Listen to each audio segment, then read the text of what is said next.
Good evening. Welcome to Film Forum, Atlanta's best movie talk show. I'm Steve Markos. With me always is Aron Siegel. And I'm Hi not going to ask Steve. you how you're doing tonight. How you doing tonight, We Steve? got to come up with a new opening here. I ask you how you're doing every week. Let's ask Well, you don't care? Well, we got to come up with something new here. I'm trying to think, but we'll have to do that at a later date.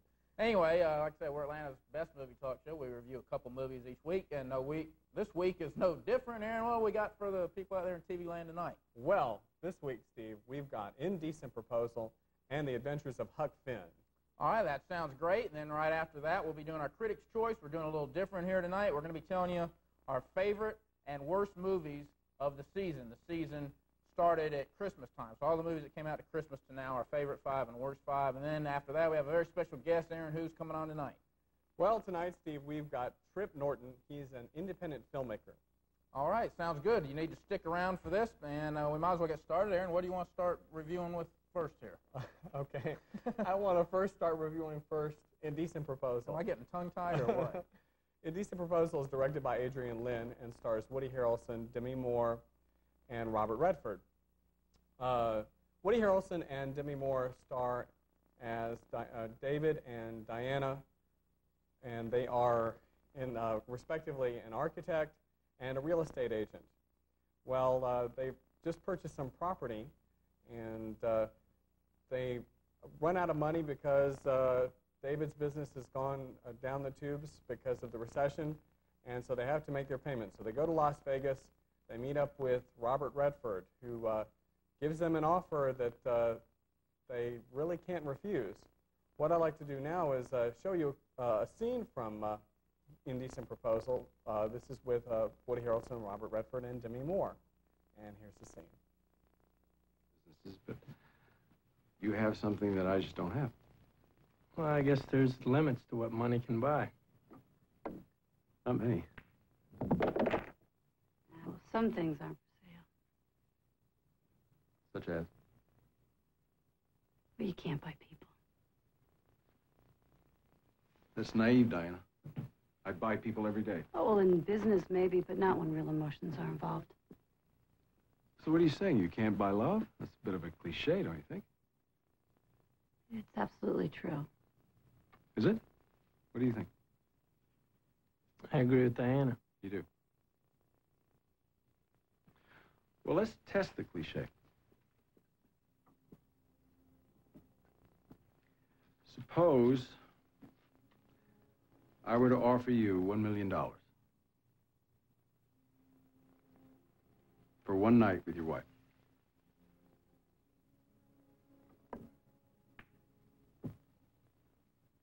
I'd assume you're kidding. Let's pretend I'm not. What would you say? He'd tell you to go to hell. I didn't hear him. I tell you to go to hell. And that's a scene from Indecent Proposal, directed by Adrian Lyne. He brought us things like Flashdance and Fatal Attraction, and that opened last Friday. Yes, sure did. Sure did. And I tell you what, I hated the second half of this movie almost as much as any movie I've ever hated, and one of the reasons why is because I loved the first half so much. I thought the first half of the movie, they'd have the sex for the $1 million. The second half, I couldn't stand it all. I loved the beginning. Did this remind you of anything else? There was another film that came out last year. Oh, the Honeymoon in Vegas. I haven't seen that one. I haven't seen that one. Honeymoon in Vegas with Sarah Jessica Parker and Nicolas Cage. It's very similar to this, except this one takes on a little bit more of a philosophy-oriented, more dramatic, more movie. dramatic. Yeah, it's got some comedic moments in it. It's The beginning of this film I thought was put together so well. The way they set up how their financially strapped couple made them look really desperate. And they also the editing was made the characters very real and very down to earth and very noticeable and very heart to heart. The first half of the movie was realistic. At the part when he made the offer to him, they say, go to hell, and he says, well, he actually brings it up as a hypothetical question. He says, go to hell, and he says, you're just saying that because this is a hypothetical question. Let me make it real. I'll give you $1 million. And at that point, they still say go to hell, but later that night they start thinking about it. I think that's what real people do. You can't turn down $1 million as far as I'm concerned for something like that. They explore all the possibilities with this film. Yeah, now the second half of the movie, why I hate it so much, nobody is going to act like they did. I just find that totally, I found it totally bogus. I really disagree with you. Oh, no way. I can see, I bet you, one of the things that happens is that there's a card that appears from John Gage, Robert Redford's character, who's a billionaire. Yeah. And there's a card that appears in her wallet. Now, I bet you that they planted that card in there. Oh, I don't know. All I know is there's lines in the movie like, I don't want the $1 million.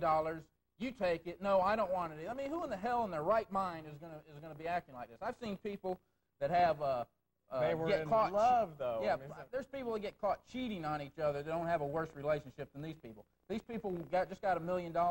They ought to be out spending it. You know what? After they got this $1 million, the biggest question in my head was the next day and for however long afterwards, they're living in the same crappy house, driving the same crappy cars. Why didn't they spend any of their money? I go, where's this $1 million? What are these people doing? No one acts this way, and I found it bogus.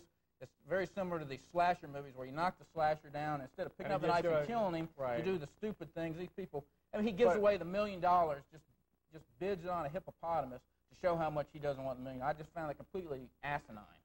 Well, I really think that a lot of people are going to react the same way that they did. I know. I'd be out the next day with my wife having a blast. How many stars are you going to give this? Well, like I said, if it ended the first half of the movie, it might have been the world's shortest movie, but I would have given it 4 stars. Because I hated the second half so much, I'm going to have to go with 2 stars, just an average movie. I'm going to give this 3 stars. And also, did you like the music in them? I thought the musical score was great. It was very good. Yeah. All right, so we're 2.5 stars is very equal. What's that? We're on the 4-star system, by the way, so that's an average film. And we got a call, so caller, you're on the air. Hello, caller? Go ahead. Caller? Oh. I guess the caller hung up. Sound like the Nintendo game going bad there. Anyway, all right, let's get on with our second film tonight. It's The Adventures of Huck Finn from Disney Pictures. This is the latest adaptation of the Huckleberry Finn story, the classic novel by Mark Twain. Story of Huckleberry Finn and his runaway slave friend Jim as they travel down the Mississippi River, having adventures as they try to outwit con men, robbers, murderers, and bounty hunters. We're going to take a look at a scene where they've met up with 2 of the con men, the King and the Duke, and the King and the Duke find out Jim's a runaway slave, and they're trying to coerce Huckleberry and Jim into joining their con games. Well, looky what I found.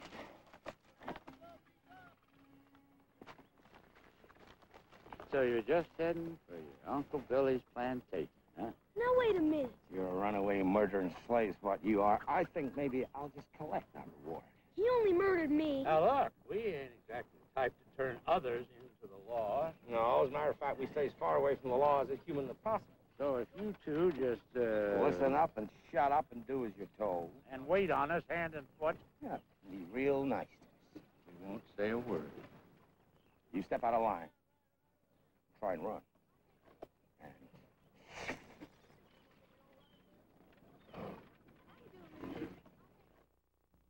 All right, and that is The Adventures of Huck Finn, which for some reason it's not the Huckleberry Finn. I have no idea. It came out about a week and a half ago. And Aaron, what did you think of this film? I thought it was okay, but I remember one of them that came out a couple of years ago that was a musical version with Harvey Korman. And I remember that one was so much better. I've never seen any other version of Huck Finn. There's about 5 or 6 of them out there. I hate musicals, so I wouldn't really want to see that in the musical version. This one followed the book very well. You ever read the book? Yeah. Hey, look what we brought here. The book. There it is. Huck Finn. And I enjoyed the movie because I was trying to see how much it followed around the book. They kept most of the adventures and everything. With the King and the Duke, they cut out some of the adventures that I would like to have seen all of them. But from an adult point of view, I thought it was an okay movie. I thought it was adequate as well. I thought I was expecting more from Disney. Yeah. It's nothing memorable. It's nothing bad. Now, from a kid's point of view, I think kids will like the movie. And I'm a firm believer that kids like anything that's got comedy, adventure, and action. Kids are not discriminating. Anybody that tells you they are crazy. You can pass off just about any kind of entertainment on a kid. As long as it's got action in it. Yeah, because I remember when I was a kid, there was no such thing as a bad movie. Every movie was good. You know, and then you watch them later on and you go, how could I like that? I remember couldn't even comprehend the fact when a critic panned a movie when I was young, Chitty Chitty Bang Bang or something. You know, I'm like, what are these people talking about? I love this film. So what do you give this? Well, Well, one more comment here. For Okay, you. okay. All right, and people that don't believe, I did ask a lady that I work with today who I asked her what kids like anything. She agreed with me. She says, yeah, kids will love anything. So I think kids will like Huckleberry Finn. Yeah. I'm going to give it 2 stars. Again, just an average movie. I'm going to give it 2 stars as well. Nothing worth memorying or nothing, Okay. Nothing great. And we've got a phone call. Hello? Yeah. Hi, my name's Karen, Hey, Karen. and I just wanted to comment on your past things that you were saying on Indecent Proposal. Yes. I totally disagree with the second half of the movie being so unrealistic. We don't want the $1 million. We don't want the $1 million. If you were in that sort of situation with your wife, don't tell me that you would say, oh, I want the money for a new house because you and would a new do this. car. Because you would do this to try and prove to your wife that you loved her. I don't think that's going to be such an easy thing to do after you said, here, go off with this $1 million man. Man, if Right. someone offered me $1 million, I'd drive my wife down to the guy's house and tell him to call me when he's done with it. Look at you. You're not going to get anyone like Demi Moore anyway. Hey, I do about anything for $1 million except inflict physical pain on somebody that doesn't deserve it. There was another scene in this film where I can't hear you. hello. There was another scene in this film where Robert Redford says, "If I had the chance to give up my wife for $1 million for one night, I wouldn't share it with anyone. I wouldn't share with anyone." So in other words, you're saying you wouldn't do it, right? I definitely wouldn't do it. Well, it's because it's a hypothetical question. Now, if someone really gave you $1 million, No, I I think definitely you might wouldn't do change it. your mind. I definitely have my standards and my morals. Well, Okay. you know, And what, I mean, I don't know what you're talking about. That the whole thing wasn't like they're going to get $1 million and run out and buy a brand new house and a brand new Well, car. see, they Why not? should have spent They some brought of the out- money. yeah, I mean, they should have invested some of it. For the whole first half of the movie. Demi Moore pointed out, hey, this is sex. It's not love. It's not in the heart. It's not in the mind. They've all had sex See, with I people like before the they were first married. half of the movie. What's the difference? Obviously, if your wife did this, if you cared about her at all, you would start to second guess her. Hey, she agreed to it also. Both of them agreed to it. It's not like he put her up to You would it. still second guess her. And No. did he or did he not run after her to get her back? Yeah, I think so it was I- great that he ran after her to get her back. I'm glad you do. You seem like a much more sensitive man. I don't think they would. Thank you so much. I don't think they would have broke up in the first place. That's the unbelievability about it. I saw okay, exactly what he sure said. they wouldn't have broken up at all. You're absolutely right. I'm sure you have a lot of experience with relationships. I don't think that they would have broke up at all. Both people agreed to it. Both people knew what they're getting into. $1 million says a lot. I definitely think you don't know what you're talking about. Okay. Thank you, Karen. Well, We're running short everybody's on got their own time. opinion. I go to Emory University. I know what I'm talking about. All right. Hey, I graduated cum laude from University of Georgia. Okay. And with a very high IQ, I think I know what I'm talking Listen, about. Karen, we're Anyway, running short on time. Thank you so much for the call, and I appreciate your opinions and your Hey, insights. we love the controversy. Okay. All right, let's get on with the critic's choice No, here. we've got to Oh, look that's at right, the top 10. All right, I'm We're going way to take a ahead of look myself. at the Metro Atlanta box office. These are films that you went to see this past weekend, okay? At number 10 is The Judas Project. This is a regional film. It drops from number 9. It's the second week in our top 10. At number 9 this week is Unforgiven. Last time this made the top 10 was last autumn? Summer. Last Yeah, summer? summer. Okay. And all of a sudden it's back. Number 8 is Born Yesterday, the remake of the 1951 film. It was at number 6 last week. At number 7 is Point of No Return. This is a remake of La Femme Nikita. This falls from 2 notches to fall at number 7. Number 6 is The Crush, dropping from number 4. At number 5 is Teenage Mutant Ninja Turtles 3. It's the 4th week in the top 5. At number 4 is the film we just reviewed, The Adventures of Huckleberry Finn. Huck Finn. Huck Finn, sorry. Second week of release. Don't ask me why. Maybe there's some legal tie-ups there. That's possible. Who knows? Number 3 is The Sandlot. This is a wonderful film. We reviewed this. Second of 3 new films this week. And number 2 this week is the Burt Reynolds film, Cop and a Half. It was number 1 last week, and The Sandlot is in the number 2 position nationally. Yeah, and all the kids like Cop and a Half that I've talked to. And number 1 this week is a film we just reviewed, Indecent Proposal. It's the new number 1 film. All righty, let's come back. We have another phone call. I'm sure it's more controversy. Caller, you're on the air. Yeah, it is more controversy. All right. You guys are complete idiots. Why do you say that? Graduated magna cum laude from Georgia. Well, I also went to Syracuse University also. What? I also All right, went to so Syracuse tell us University. what the controversy is. For which?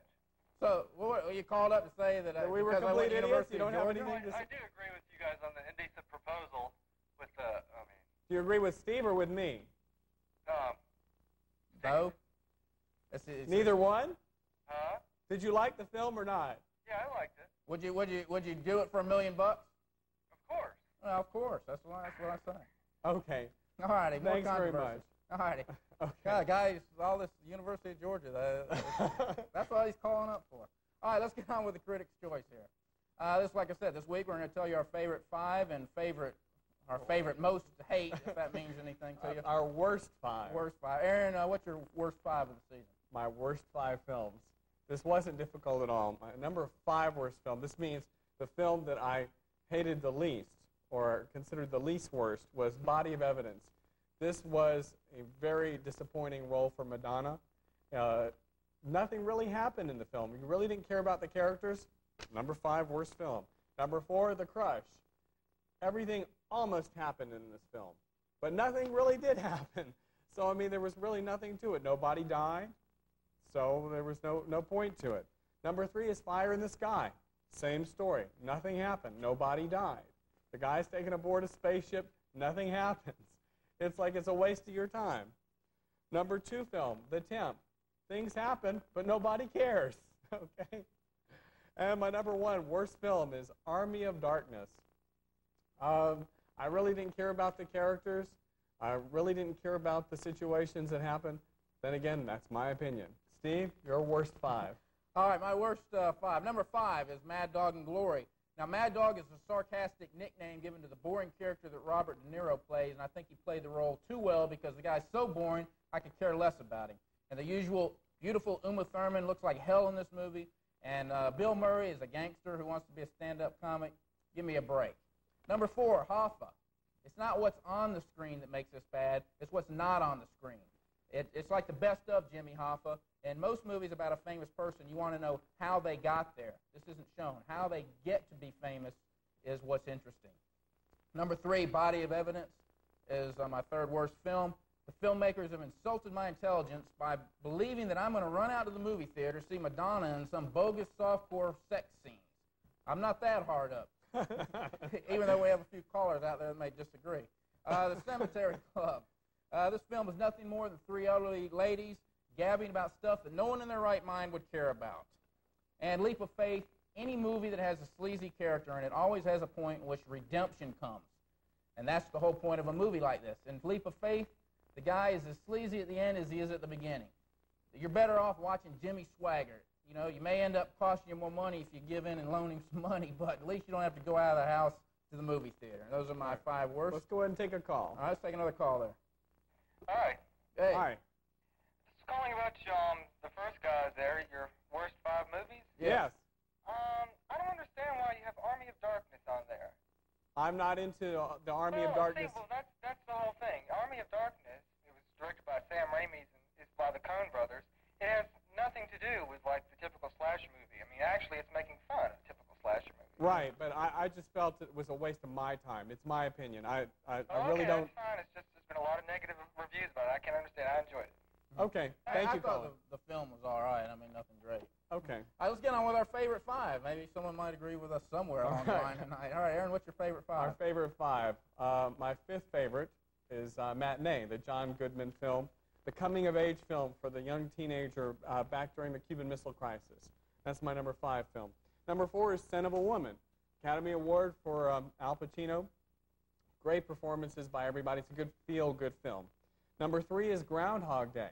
I like this film because of the interesting concepts used and how this film is actually going to last a lifetime. People are going to think about this film for a long time to come. Number 2, The Sandlot, another coming-of-age film about baseball players, about swimming, about growing up in the early 60s. Number 1 film, The Crying Game, just because of all of its twists and its interesting plot and how everybody has just been talking about this film and not talking about it. Those are my favorite 5.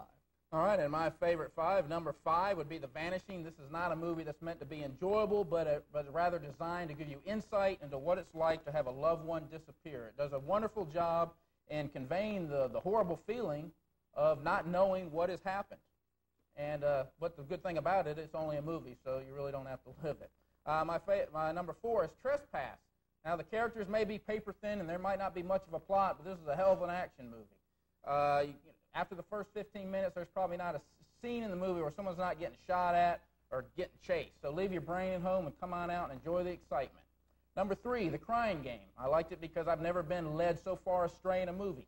You've heard the saying, I was looking in left field when everything was in right field. Well, this movie had me looking in left field when the action's going on in another ballpark. It was like a cruel practical joke they played on me that everyone knew about what was going on except for me. Number 2, Matinee, because it brought to life the stories that my mom has always told me about the excitement of going to a Saturday morning matinee. And it's a atmosphere that's no longer exists since the multiplexes and the continuous showings of movies that are playing anymore. It's ended. It was a time when matinee meant more than just getting into a movie a little cheaper. And number 1, Strictly Ballroom. This is the epitome of the cliche, the feel-good movie of the year. I love the characters, I love the dancing, I love the romance, I love the insight into the ballroom competition. The ending brought tears to my eyes, and that's not tears of joy. I mean, tears of sorrow, it was tears of joy, and I like movies like that. And now let's get on. Those are my favorite 5, and let's get on with the video releases this week. And what's coming out on video this week? We got FM, which came out a long, long time ago. That's a great soundtrack, too. Yeah. So obviously that must just be now being released on video, because this is a fairly old movie. Right, right. It's an old movie that's been re-released. Yeah. We got Stop or My Mom Will Shoot with Sylvester Stallone. And who was the lady in that? Estelle Getty. All right. And Love Potion number 9. That's got Sandra, what's her name, from The Vanishing. Oh, the girl that played the disappearing girl in Vanishing. I have no idea. I can't remember that far back, even though it was one of my favorite 5. All right, and also on pay-per-view this week we have Mr. Baseball, which I think we had mixed feelings when it came out. I liked it, you didn't. Or no, I liked it. The other You way didn't. around. Sneakers, which we both liked, and A League of Their Own, which we both pretty much liked. And you can check Channel 51 for showtimes. Okay. And we're back. Each week on Film Forum, we have a special guest. This week is no different. We have Tripp Norton. He's an independent producer and filmmaker. And what we'd like to do is welcome Tripp to the show. Thanks. Hey. How's it going, Tripp? Good. Welcome to the show, Tripp. You were on here. Your friend was on here before, Jim, and now you're on. You also make independent films, and what exactly is involved in that? It's some of everything. When you're an independent filmmaking, you write it, produce it, direct it, make the coffee, sweep up the floor, pretty much everything. So you're the best boy as well as the director and the director of photography, and you're a lot of it. How do you get the people involved in helping out? Is it more of a volunteer type at your level? I know there's multi-million-dollar, like 1492 was a $40 million independent. I mean, is it a lot of just friends helping out and stuff like that? We usually make films for about what it costs to buy a box of chiclets. And but actually what you can do is find people, both actors and crew people, who want to get into the film business, and they're willing to work for little or nothing for the experience of working on a show. We've got a question from one of our viewers at home. Caller, you have a question for Tripp Norton. Hello? Hello? Yeah. How do you become an actor? That's my question. How do you become an actor? In an independent film? Yeah, Okay. just period. I mean, do I have to move to Los Angeles or what? No, there's a lot of acting classes in town you can take, and there's a lot of agents in town you can take, as well as there's a great organization in town. It's called Cinegym. And what it is, it's a collection of actors, writers, and directors who get together, and it's like a great way to network and make connections. Cinegym? Well, the thing I don't like is stage theater at all. I just want to go right into films. I dislike stage theater. Right. So Aren't there specific classes for There film are, acting? and a good way to do that would be to look up the number for Image Film and Video Center and call them, and you can get the number for Cinegym. Okay. Right. So hopefully that'll help you out. And where do you find your actors and stuff? Do you go through some of these organizations? I go through some of the, Cinegym is a great place to find people. Also, if somebody's been in politics, they're usually, they've had some good experience at making up stories. So, go down to City Hall or something, look for some Okay. actors down there. Okay, and we've got a clip from, or a scene from one of your films, or That's right. one of your productions. This is a combination of Silence of the Lambs and Leave It to Beaver. And it's called? It's called Leave It to Hannibal. And in this scene, Eddie Haskell makes the mistake of going to the Cleaver household to see lovable 10-year-old Hannibal the cannibal. Okay. And here's the scene. I know. Let's play doctor. Doctor. Okay. Wait right here, and I'll get the chainsaw. What?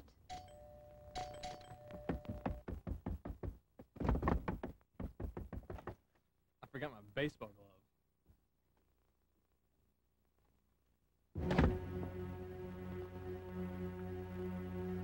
Hey, Runt. So you got your babysitter to take care of you. She's gonna change your diapers for you. She's gonna hold your hand. Hey, you little creep, what are you doing with that skill saw? I couldn't find the chainsaw. What are you gonna do with it, you little brat? I'm playing doctor. And you're my next patient. Say what, punk? I'm going to attempt to give you a tonsillectomy and a vasectomy in one stroke. Now open up and say ah.